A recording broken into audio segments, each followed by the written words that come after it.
The second question is, Newark has a number of port-related warehousing and light manufacturing jobs. Around the country, these jobs are low-paying, unsafe, and generally staffed through temporary employment agencies. As mayor, how will you ensure that these warehouses offer safe, permanent, and fairly compensated jobs in the growing goods movement industry? And Shavar Jeffries will answer first.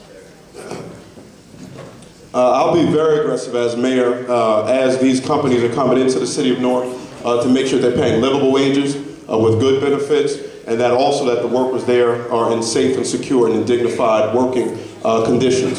This is also an area where I have some experience as well. I've done some work with Mimeo, and they're a port-based business. They do online printing. The CEO there is a friend of mine from law school. And when they came in, we had conversation with them about making sure they hired Norkers, making sure they were decent benefits and decent wages, and they've actually been very effective in making sure that Norkers are very successful and make sure that Norkers have access to these opportunities. We're going to make sure anybody who needs an abatement from the city of Newark, anybody who needs a variance from the city of Newark, any business that needs to do business with the city of Newark, we're going to say that we want you to come to the city of Newark. We want you to make money, but you have to do it in partnership with the people of the city of Newark. So you have to employ Norkers with good jobs, with good benefits. We're going to fight very aggressively for this. We also want to make sure Newark-based businesses can participate in this economic activity as well.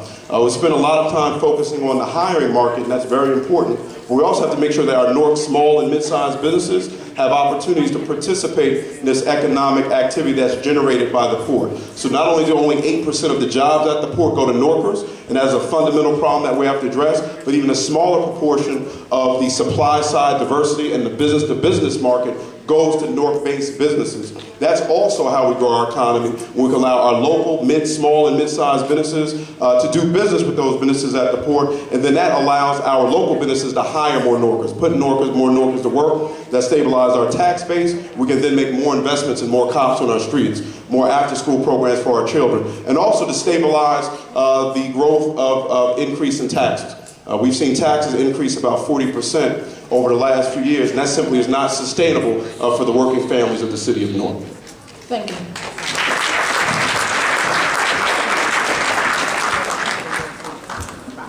First, I think we need to address the Port Authority, period, in terms of how they are developing or not developing on the land that's owned by Newark, right? So what Port Authority is doing is using a part of the area that's owned by the city as storage. While they develop on the Port Elizabeth side, the Port of Newark side is undeveloped. And that is a place where we can begin to develop warehousing, especially when they raise the Pabellon Bridge, more warehousing, more jobs that will be developed in that area, plus that creates more income for the residents of the city of Newark in terms of money going into tax coffers in this community, and plus Port Authority would have to pay us more based on the amount of money they make in terms of what they gross. Because right now, we get about $78, $80 million from Port Authority and increase the amount of money we get from them, and they begin to develop on a side that is not developed now, which puts direct competition on those warehouses and that offer jobs for Newarkers right now, or less than 8%, and some estimates say 20%, but Newarkers at the most part are not working at the port. So what happens is once we create the competition that's necessary, we begin to move those warehouses off of the port and start bringing them on Freeland Heights and Avenue and attract international and national business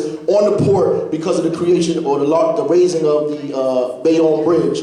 But Freeland Heights and Avenue right now, the South Fork has developed the first parking lot, indoor parking lot there, and a hotel that's going on top of the parking lot right now as we speak. So the whole Freeland Heights and Avenue corridor can be developed in terms of creating port-related jobs, seaport and airport-related jobs. We can do more development on the port, more warehousing, more jobs, increase the productivity on the seaport, and begin to create more revenue coming into the city. Each container that comes into the city, we begin to tax the containers that come into the city, the storage tax, and use that revenue to begin to stabilize the taxes people pay, hire more police officers, more sanitation workers, more code enforcers, more after-school programming, begin to do what we need to do in the city every single day with increased revenue.